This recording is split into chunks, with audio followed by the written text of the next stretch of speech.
Perfect. So, welcome everybody to our lunchtime chat series. So, these are events run by the Ireland section of SAIM. We run them in 6 months of the year, the first half and the second half of the year, taking a bit of a break in the summer when we know everybody is quite busy. Um, and we do, as they say, record these events. So we've had a number of these over the last 2 years, and they are available to rewatch. You can have a look in our resource hub online, and they're listed there, or get in contact with myself, and I can send the link to members and non-members. So just to sort of say as well, we do have an event in March. This is a chat with Beck and MPWS about the first steps in implementing a 100-year woodland management strategy for Glenveigh. So this is open for booking, and that is online as well through our training and events on the website. But today we are delighted to be joined by Lynda Huxley from Swift Conservation Ireland. So Lynda has been working on Swift conservation projects since 2011, and over the past 10 years has worked with countless organisations and communities across the country to secure the long-term future for these amazing birds. So we are delighted to have Lynda here with us to learn more about the red-listed Swift. And without further ado, I think I'll just hand it over to you, Lynda. Okay, thank you very much. I'll share my screen and then hopefully once that's all working, I'll just introduce myself a little bit. Perfect. Okay, so is that working okay? You That can looks see perfect. that? Yeah, thank you, And you Lynda. can hear me fine. That's great. Okay, so welcome everybody, and thank you so much for inviting me to have an opportunity to talk about the Swifts. My beginnings with Swifts were with a college on the west of Ireland called Atlantic Technological University. And I was working in administration, so I don't have an ecology background, although my husband is an ecologist. So what happened was, as part of what we call the green schools or green campus, it's trying to have green initiatives in schools and colleges. Under the biodiversity theme, I decided to try and promote a Swift Nest Box project, because the college is an old psychiatric hospital, and I knew that there were swifts nesting somewhere in the complex, but I had noticed the numbers declining over the years. So I thought that was my first and only project, but no, that was my first project of many. And so you can see the top left image is the row of nest boxes. We've since added another 2, and all of the nest boxes have cameras in them, and we live stream every breeding season 24/7, and we also record. So we actually have a data bank of breeding swifts. We have 10 years of data, and that has led, so this project has kind of grown and grown, and it led to a master's research project on the breeding biology of the swift, which you can find on the Swift Conservation Ireland website. And the research was looking at the success, if you like, of breeding of swifts in the west of Ireland, which is on the western edge of their breeding range. I've also presented at several international Swift conferences, and the next conference is actually this year. It's going to be in Trieste in Italy, and it's open to anyone. So if you're interested in that conference, I can give you details later, but they're really always fantastic events. So I think I have this as a little video here, which kind of shows some of our nest boxes. And what we have now, we have a growing breeding population in the college, and across the road there's a new centre being built, which is a new leisure centre, and we've actually built nest boxes into the wall of that centre.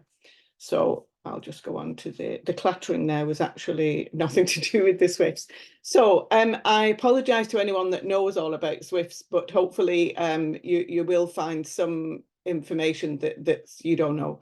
So it's a red listed bird of conservation concern. When I started work on the swifts, it was amber listed, but a couple of years ago they moved it over to red listed. There is some discussion about the decline, whether it's to do with reduce of food.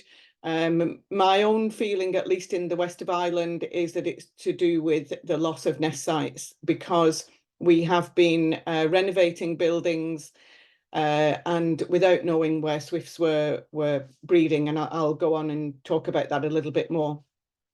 So the swift comes to Ireland. It's the common swift, Apus apus. We just have the one swift breeding in Ireland. We had an exciting visit of alpine swifts last year, which I think you did, which happened in the UK as well. But they come to Ireland around the mid-April, and they are here until early September. Now, in the 10 or 12 years that I've been kind of involved with swifts, I found that they're staying here a little bit longer. The breeding season appears to have extended a little bit.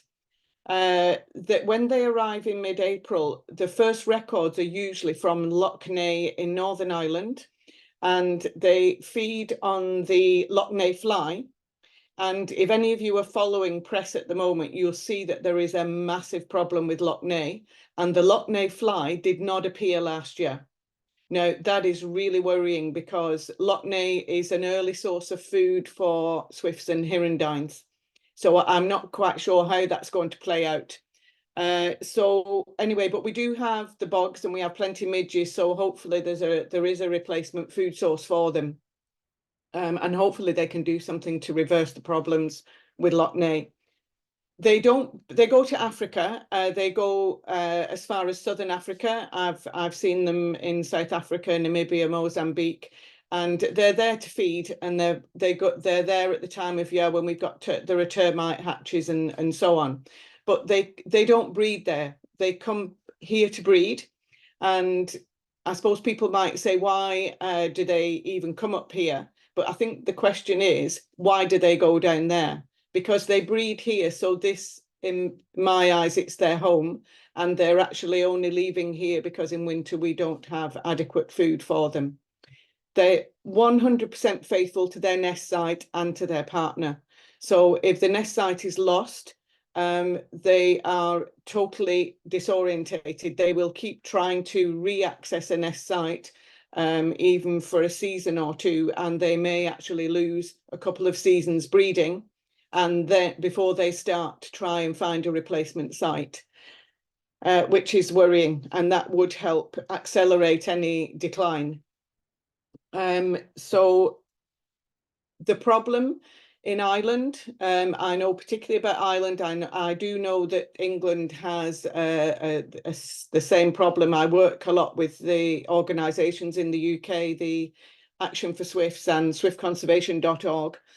And so what happened in Ireland, when I started off that first project that I mentioned to you, I realised that we didn't really know where swifts were nesting in the west of Ireland, where I'm living in County Mayo.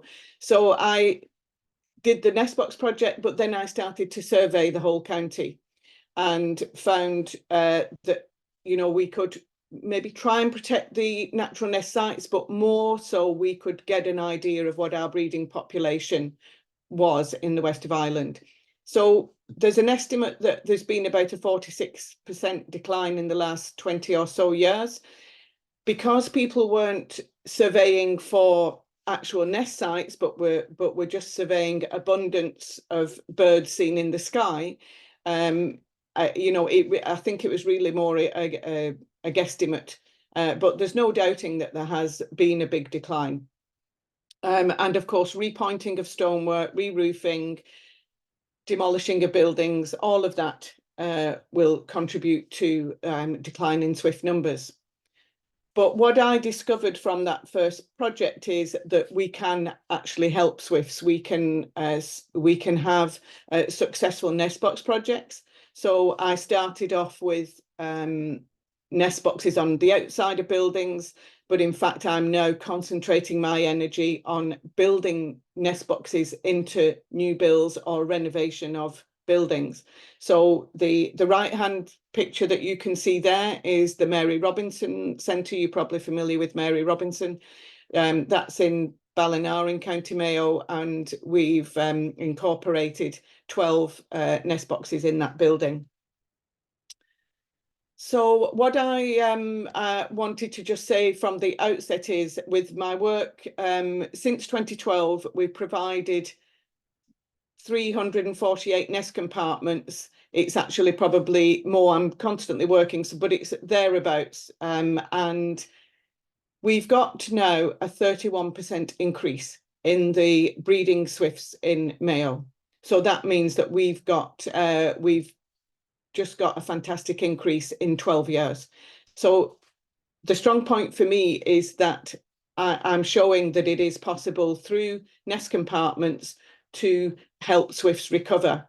And the research that was done at ATU on the breeding biology was looking at feeding frequency, and we know from that that they're getting adequate food here.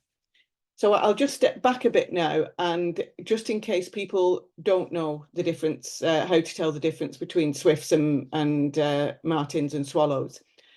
The swift is a mostly urban nester, but not totally. There are some rural sites, and they're a hidden nester, which means that we're not going to see their nest. And this is important when it comes down to surveying, because we can't go around looking for a nest that's visible. So most surveying to be of any value has to be done in the breeding season. They also mostly don't leave any mess, so you can't go around looking for any signs of nest breeding swifts from any mess. Their nest is all nest materials all collected on the wing, and usually the maximum number of eggs they will lay is 3. They have 2 chances at egg laying. So if they lay their first clutch of 3 or 2 or 3 eggs and they accidentally knock them out, or there's a fight and the eggs get knocked off the nest, they have one other chance. They can do a second clutch, and if that doesn't work, then that's it for that year. So hence, when you're having such a small family and you can only have one in the breeding season, then that means that the growth of the population can be slow. So swallows and house martins build mud nests, and the barn swallow, as it's commonly known, builds the mud nest mostly inside buildings, although I have seen the odd nest on the outside of buildings near guttering. So you will see the chicks lined up at the nest when they're in there, and you'll see the swallow has a light breast, a little brown throat, and the adult has the long tail streamers.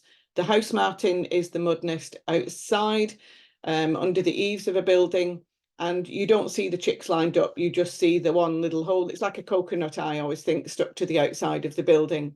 And the house martin adult has the white band just above the tail, and they've got a rather shallow forked tail.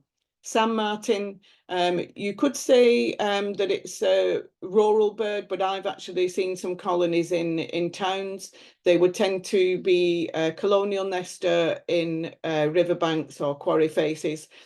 The swallow and house martin, actually, in Ireland, in the west of Ireland here, we'll find them in towns and villages in the countryside. They're just all over the place. The sand martins also, as I mentioned, we've got some in towns, some in castle ruins. The important thing that links swifts and hirundines is that they all go to Africa for the winter. They all come back to us to breed.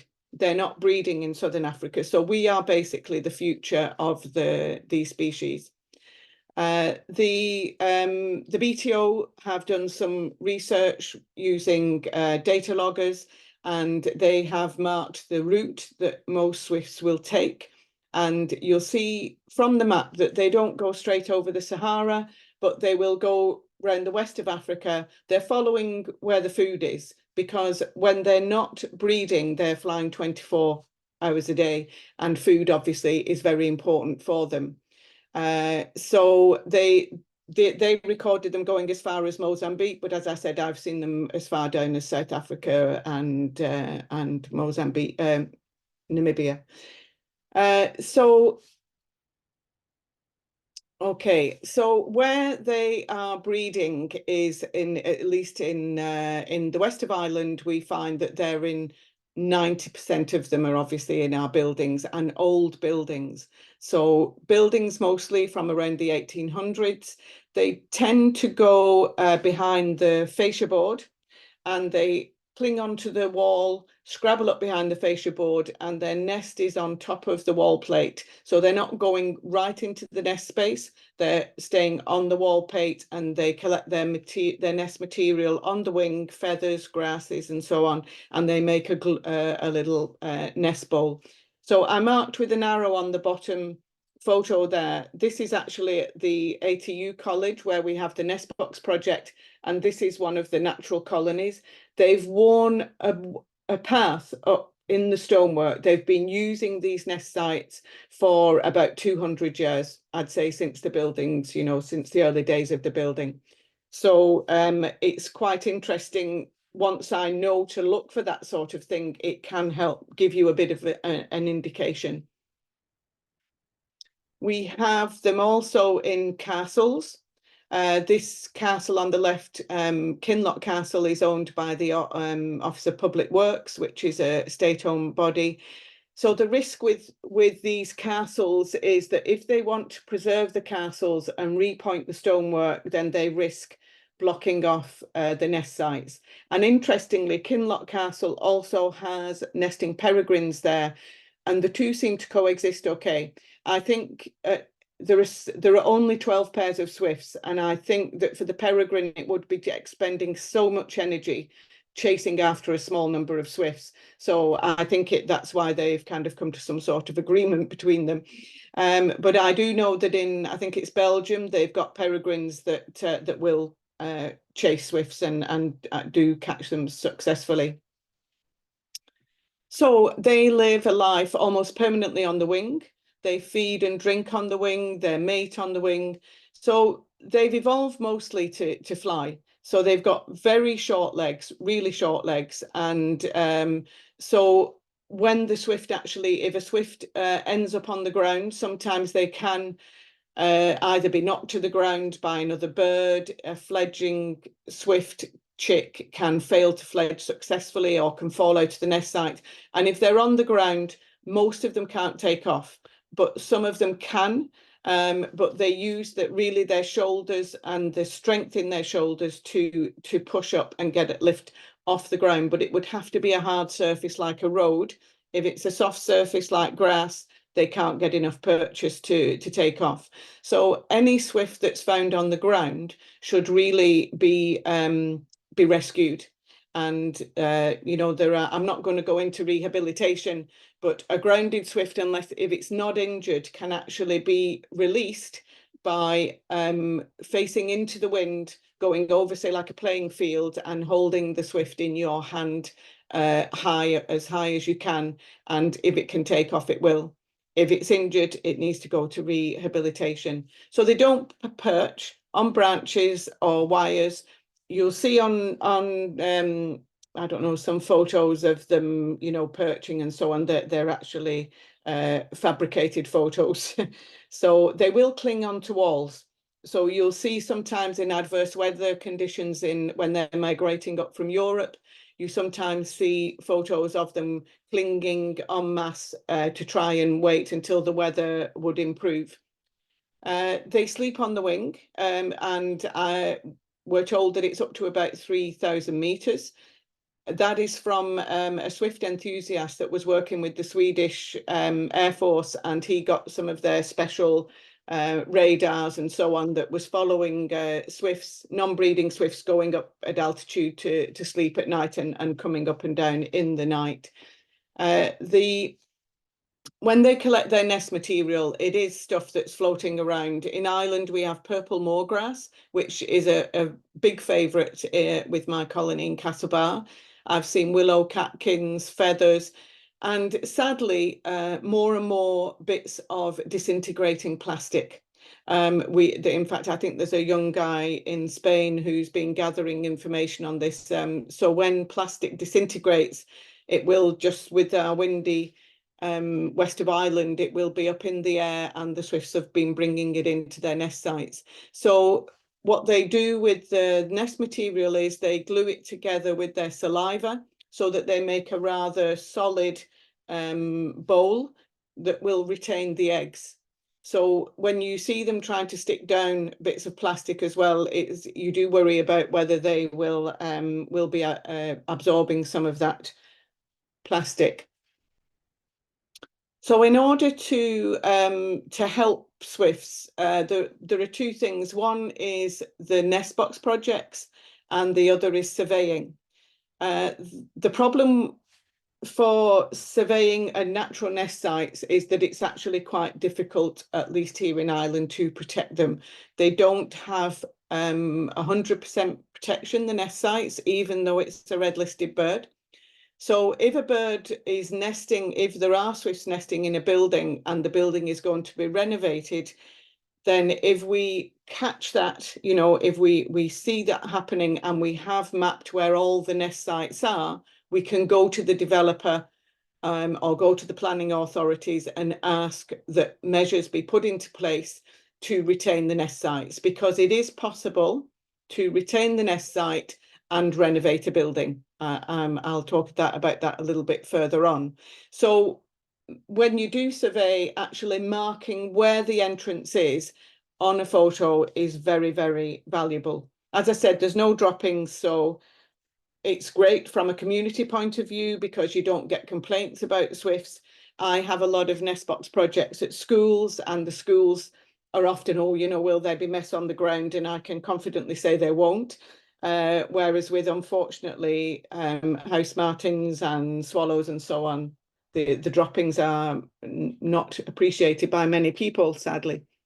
So I'll just show you here a little bit of video from our live stream in Castlebar, and this is why there's no droppings. You see the adult has just been in, it's fed the young chicks, but it's now cleaning the nest box. So they go around and they eat the droppings. So that keeps the nest box clean, but it also gives them extra, the adults extra nutrition.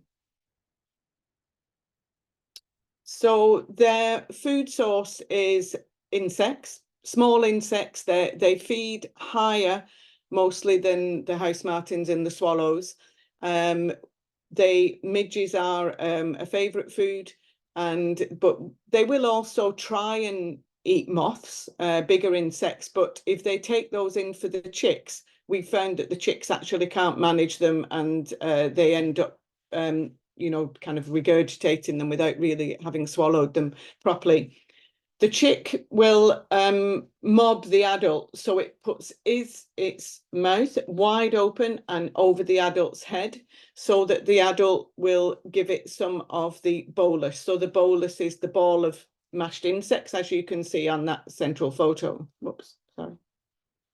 And you can see here an adult arriving at a nest with a bolus. And so I have another video clip from the project in Castlebar, where the adults are going to come in and feed these chicks.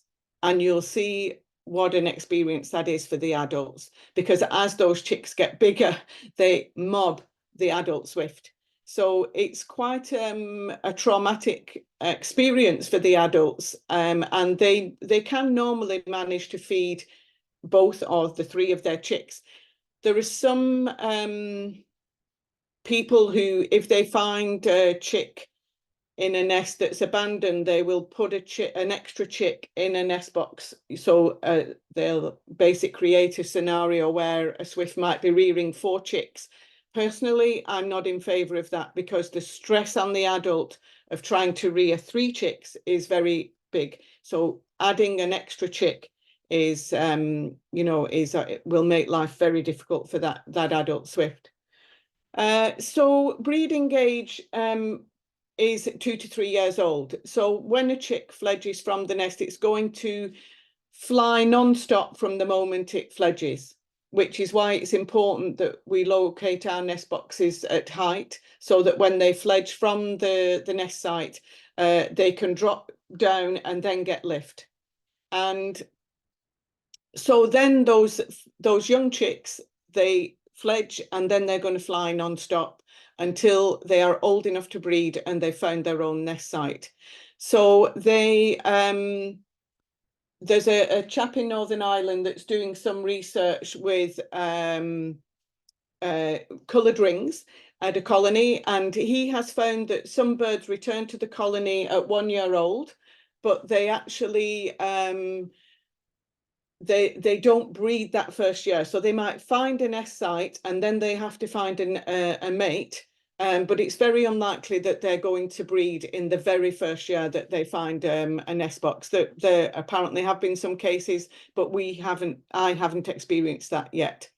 Totally faithful to the partner, but if something happens to the partner and it doesn't return, then they will find another partner. And so 2 to 3, maximum 3 eggs, and a day between laying each egg. So they don't lay an egg on subsequent days, so they have to build up the energy to lay an egg on the subsequent day.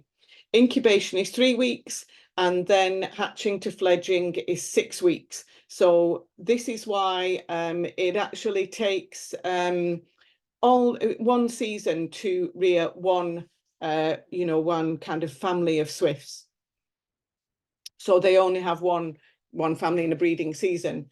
So the nest site surveys, we do this to protect them, and then also it gives us an idea where to put up nest boxes. So what you don't want to do when you're putting up nest boxes is block off natural nest sites. I have a website and a YouTube channel, and on that you can find some survey guidelines, videos, and also survey forms. This is showing the survey form. If the building is a protected structure, that's important to know that. And in the video I show you in Ireland, you can go on something called Buildings of Ireland. It's possible to try and protect nest sites in public buildings, very difficult in private houses. So I normally fill in the form, I do a drawing of the building and I take a photo. So on the drawing, I mark where the nest sites are, and then on the photo, I also mark with an arrow. So this would be my report that I'd have. And this is a building that we have been able to protect the nest sites when they totally re-roof that whole building. And we try and get them to do the work outside the breeding season, but if they can't do that, then they have to make sure that they surround the whole site and don't let the swifts in at all for that season. But usually the birds will come back the next season and take up the nest sites again. So we have in Ireland the National Biodiversity Centre, and they have, I've worked with them to create what we call a Swift portal. So anybody, any members of the public or ecologists can actually go into the Swift portal where it says Common Swift, and it gives you the opportunity to submit a photo with the nest sites marked on them. And we really encourage people to do that, because if you just say, well, I've seen 12 swifts flying over the town, it's not really telling us much, because we don't know, are they breeding birds or are they non-breeding birds that are looking for a nest site? Are they breeding birds that have lost their nest site? So actually seeing activity in a nest site and being able to mark where the nest site entrance is the most valuable. In Ireland, Birdwatch Ireland have been contracted by several county councils to carry out surveys in the county. These are the counties that they have surveyed, and if you want to get any information that they've gathered, you would contact Tara Adcock or Brian Caffrey at Birdwatch Ireland. Their information is held by them and with the County Council Heritage or Biodiversity officers, but is not part of the National Biodiversity Centre information. But just going back to the Biodiversity Centre, if you want any information that's held in that centre, that is publicly available, and you can just contact me or the data centre. I mediate the records and make sure that they're valid. But if you can also contact them and ask them for the information. So I'm just very conscious of time, so I'm going to try and make speed. Nest boxes. A nest box location. I tend to use woodcrete or woodstone boxes. because swifts will nest in that place for life. So I want to make sure that that's going to last for as long as it can. If you use wood, in Ireland, we're a very wet climate, the wood tends to deteriorate after 5-6 years unless it's very well protected site. And that means that the box could disintegrate before swifts have ever found it. I have some sites where swifts have found the nest boxes in the first year, but often it's the third year, and some sites it's even been 6 or 7 years. So you really want a nest box that's going to last a long time. The entrance hole size is very important. 29 millimeters by 65 or 70 is really crucial for Ireland. Once we go over the 29-30 millimeters, it allows starlings in, and starlings are aggressive to swifts. They bring in nest material that's not suitable. So we try to keep the starlings out, even though I do love starlings, but it's just that it's not compatible really. So when I'm sourcing nest boxes, that's one of my first questions. I want to know the size of the entrance hole, and I want to know the size of the compartment, because a compartment of say 16 centimeters by 32 is really the minimum I would want. There are some smaller, but you're really compromising the amount of space available for what could be a family of 5 full-size swifts. And whoops. So this is to show you why you need a box that's big enough for the swifts. The chicks exercise in the nest box. So they do these push-ups, they do these wing flapping and wing stretching. And this is all to make themselves fit enough for that fledging, because they've only got one chance to fledge successfully. So they spend a lot of the last 2 weeks, they're kind of fully grown at this stage. You can tell it's a chick by the white trailing edge on the feather. So they want to be as fit as possible. And this is why they need a nest box that's going to allow them to do this. And if you had 3 chicks in there, you can see that that would be taking up a lot of space. This is a Schwegler 17A nest box compartment. It's a triple box, but this is one compartment in that box. And that has those minimum dimensions that I mentioned in the previous slide. I just want to show you this project. This was an old mill building in Sligo that was being renovated, and nobody knew there were swifts nesting in it. And Lidl were building next door and were asked to renovate this building.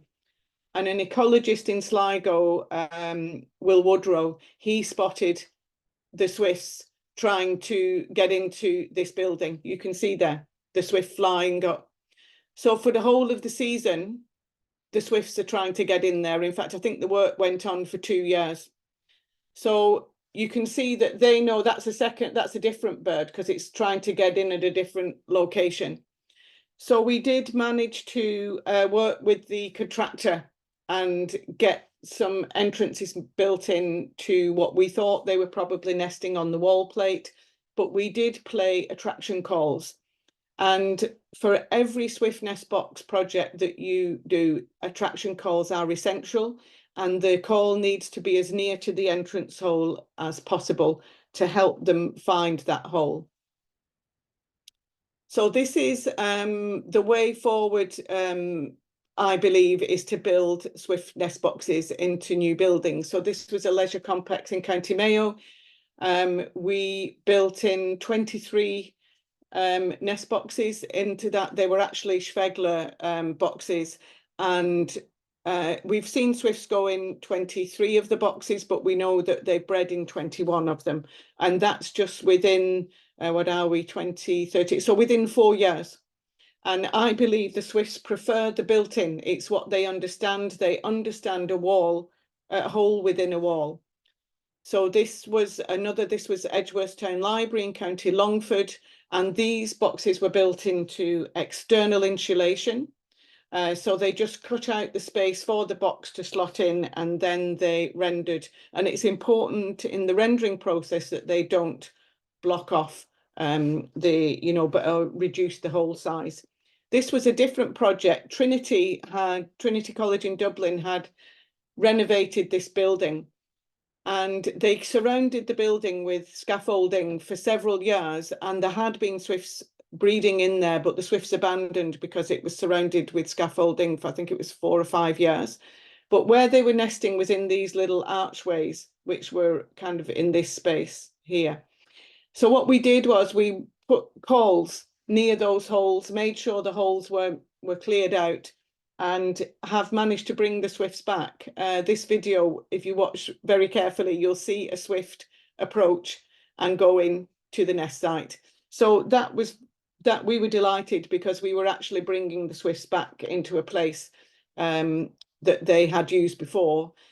This was a renovation building. I had surveyed this building, and what we did was we asked the architects to tell the builders when they got to the places to look out for where the swift entrances were, and to make specific entrance holes, which were 29 by 65. And sure enough, they did that, and they made a few extra ones as well. So that colony is still in existence. These are a few other ones. The bottom one is a school. We built in swift boxes there, and within the second year we've got 3 of them occupied. So you know, it's really successful. Attraction calls are essential. You can do it in various ways. The bottom is a marine speaker, which is waterproof. Or you can buy, in the UK, there's a company called Peak Boxes that do these external waterproof boxes, and they're very good. Until this year in Ireland, we've needed a law licence, but thankfully National Parks now has got rid of that requirement for swift nest box projects. So no law licence is required anymore. So why should we bother protecting the swifts? Well, they're really an important part of our urban biodiversity, and they help us, you know, the ecosystem services, by consuming lots of midges. But this is their home. This is where they breed. So we really owe it to them to help protect their nest sites and provide more, secure the future for them. And they have been around a heck of a lot longer than we have. Fossils were found in Germany, 49 million years old. And so finally, I have website, YouTube channel. There's been a few videos on the television and so on. There are also Action for Swifts in the UK, and swiftconservation.org do great work. I have 2 publications, this A6 one, We Are Swifts, We're in Trouble, and then this guidelines on step by step how to build nest boxes into new buildings. So I can provide hard copies or PDF copies of any of those booklets. Thank you very much for your time. Oh, and there's my email at the bottom. Thank you. That's brilliant, Lynda. Amazing, such amount of useful information. And I will say, if maybe some of those links or your email address, if you don't mind, I will be able to circulate it along with the recording to everybody that is registered today, so that they can get access to that. Yes. That'd be brilliant. No So problem. I hope we didn't rush you, because it was No. lots of information, but we do have some time now. So if anybody had any questions or comments for Lynda, we encourage you to share it with us, have a chat, ask your questions. You can do so by just popping it in the chat, or definitely feel free to unmute yourself, turn your camera on, and put it directly to Lynda. I think I did see there's one in the questions in the chat there. Linda Gilsonen, she's in Meath, and they're planning a new community building. Would it be a good idea to incorporate nestbox in the building? Absolutely, do it. Yes. You will bring swifts into rural areas. The only reason they're not there is because historically the towns have provided those old buildings, those original natural nest sites. But I live in rural Mayo, and our local village, the nearest swifts are probably a 15-minute drive away. We've put up the nest boxes, and last year was our 3rd year, and we had swifts exploring. So if you want to contact me, Lynda, I can send you on the PDF documents. I can help you find out where to source nest boxes and call systems and so on. Brilliant. Yeah, perfect. I just see one there Another one there. Yeah. from Nathan Flynn saying, thanks, Linda, that was great. If a building with an active swift nest is demolished, does it Oh, take them long to adopt a new site? okay.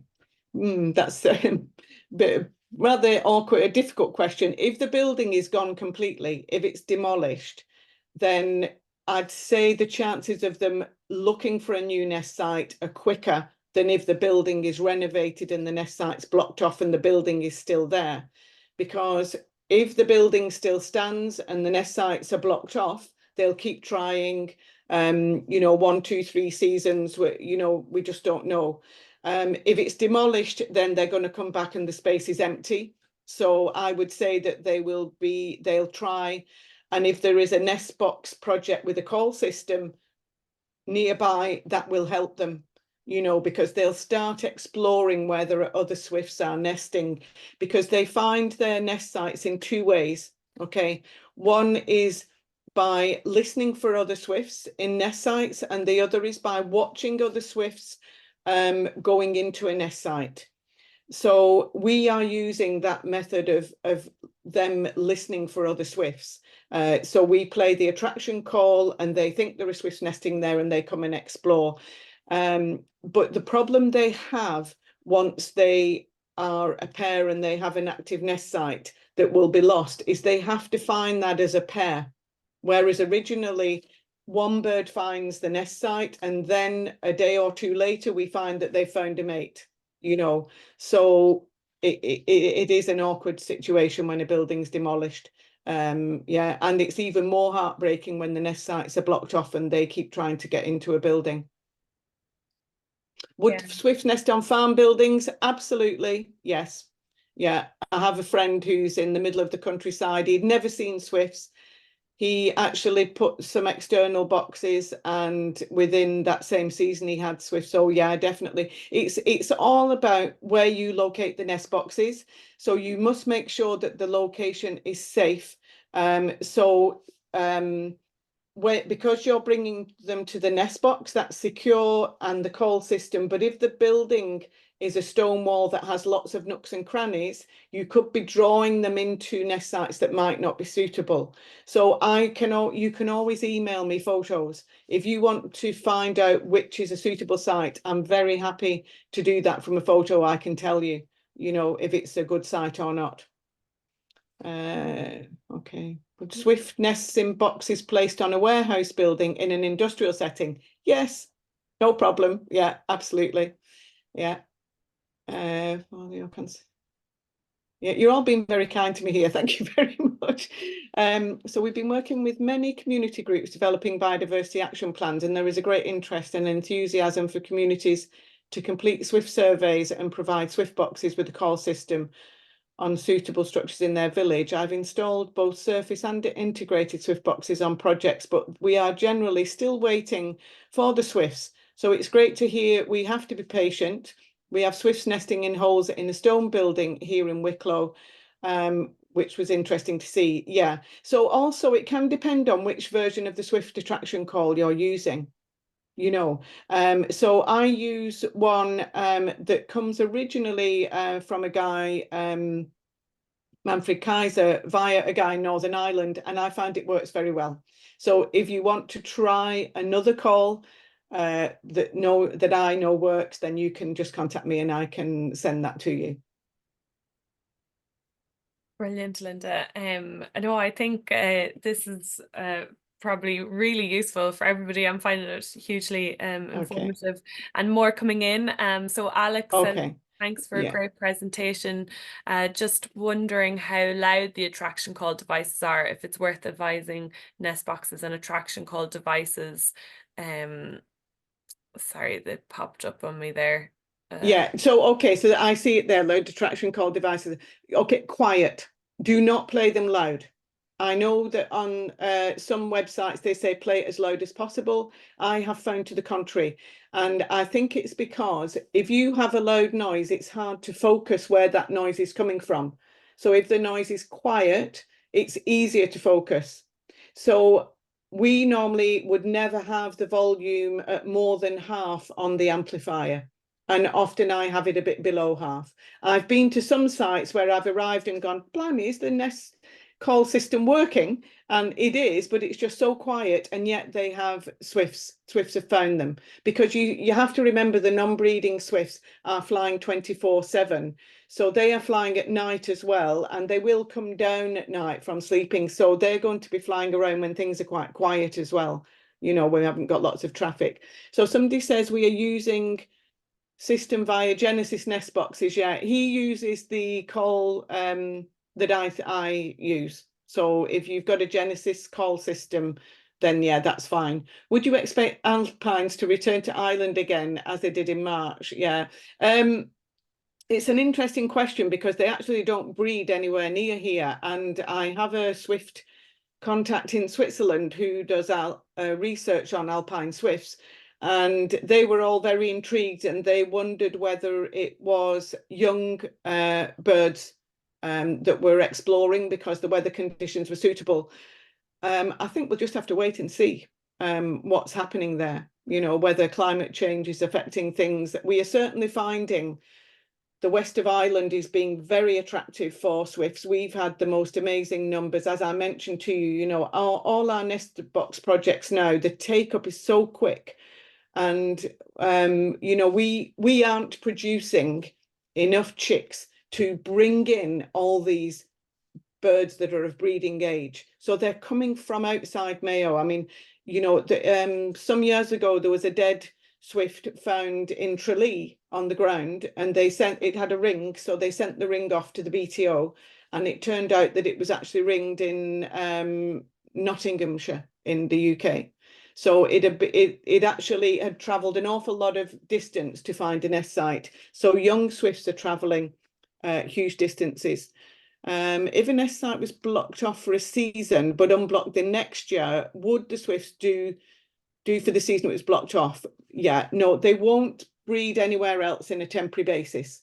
So as I showed you the chapel where we did manage to save the nest site, the natural nest sites, for that season, the swifts couldn't get in. We blocked them off with the scaffolding, as you saw with the video of the scaffolding in Sligo. So they will keep trying to get in. It's dreadful, you know, so you have to be very careful if you have scaffolding, to cover it with that covering so that they can't get into the scaffolding and can't get out again. But they will go the next year, you know, so but they will not go. People, actually, I'll just maybe correct myself a little bit in that they might, if you put a nest box a little bit out from where the natural nest site is. So say you've got your scaffolding with the sheeting and you fix a nest box to the outside of that, they might use that if it's in a line with where their natural nest site is. I've been told that this has worked in Italy, and I'm about to try it out in Mayo, because we have a very old building. It's got our biggest colony in Mayo, and it's about to be renovated and turned into a library. So we're going to try the temporary nest boxes in a line with where the natural nest sites are, but we've got, I think it's 26 pairs. It's going to be tricky, but the other thing that we're doing is that we're going to build in a lot of extra nest boxes. So in the end, we'll have a bigger colony. The work has to be done because the roof is caving in, you know, so I'll have more information after that project. Another question from Cheryl: are there any locations in urban environments or semi that would not be suitable? Too close to a busy road? Yeah, that's a very good question, actually. So I try not to put boxes on the edge of busy roads. If a swift is leaving a nest site, they can collide with lorries. So keep them away from busy roads. Don't locate nest boxes near lights that are either shining down from the building or up to the wall, because if the lighting is next to the nest box, it will blind them approaching, and if the lighting is shining onto the nest box, it will blind them trying to exit. And you have to bear in mind that most swift chicks will fledge at night. I know it sounds weird, but they actually will fledge in the dark, or they'll fledge in the early morning. So yeah, definitely. And the other thing to avoid is flapping flags. If you have these flags, that poles that come off the building, I've actually witnessed a swift get flicked by a flapping flag and get grounded in a road. Wrong time. The other thing to avoid is any ventilation holes that would be big enough for a swift to get into. There isn't really a wrong type of building other than the fashion for massive plate glass windows. You must avoid those unless they've used Avi-safe glass, which would stop birds from colliding. So try and keep your nest boxes away from big windows. Smaller windows are okay, but big plate glass windows are definitely a difficult thing. Amazing. Yeah, so more thanks coming in. We do have Good. a few more minutes if any more questions are coming in, but Christmas lights are left around on the buildings in Enniskerry may have resulted in loss of swift nest sites there as they block the entrances. Oh dear, oh dear. Yeah, were they? I wonder what was if it was the cabling or the lights, but that is very difficult. If you could get the lights, if it was just the cord, I'd say they'd try and climb behind it. But yeah, that's very sad that if that's happened. yeah, it must be heartbreaking watching them try get in and again if they're being Yeah, blocked out. Gosh. yeah. It is actually very difficult. And most of the time it's not done on purpose, it's just because people don't know. They don't know there were swifts there. Even with surveying, I would normally try, rather than me do the surveying, I try and encourage community groups to do surveying because they're in the town all year and they can see, they can mind their swifts. Whereas if you have, like me doing the survey in, I don't know, in Cork and I'm up in Mayo, okay, I've recorded that, but nobody local knows, only I know, and that's not going to protect the sites. Whereas even in the towns in Mayo, I have local people that know about the swifts and know where they're nesting, and they've contacted me and said, oh, help, they're going to re-roof that building. Can we contact them? So I really feel that nest box projects are the way forward, especially the built-in and especially in public buildings. So if, for the people that are in Ireland, you can go onto the Department of Education website and look for the new build projects of schools. And they have a long list of projects of school buildings that are and at what stage they're at. And what I normally do is I would wait until they have planning. And then I go to the principal of the school and ask them if they'd like swift boxes in their new building. And then if they would, then I say, well, I will find grant funding to supply them with the boxes to build into their school wall. And that way it's not causing any extra expense on the project because, of course, they all want to keep these projects to, a minimum. That is the way that I have found works for me in County Mayo.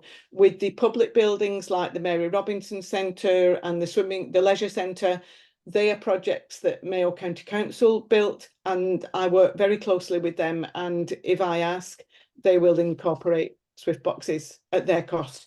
So, it's just finding a way of doing it. And I'm very happy for people to contact me and give them any advice. Brilliant. Brilliant, Lynda. Well, nothing seems more to have come in, but I think we all got an absolute load of information there, and hopefully Saeem can help and continue to spread the word and to support the work that you and the organization are doing. So we'll be sharing this recording with everybody registered, and it'll be available for people to watch. And we will share your email address and some links maybe for people to get in touch with you. And I think some of the projects you mentioned there, hopefully we'll get you back again in future and we can hear more about the Yeah, progress of this. So that's brilliant. yeah. So thank you to Lynda. Thanks for an amazing talk, and thank you for everybody that's attended. Delighted to be here with you today. Okay. Thank you. Thank you very much for your time, everybody. Okay, thank you. Bye.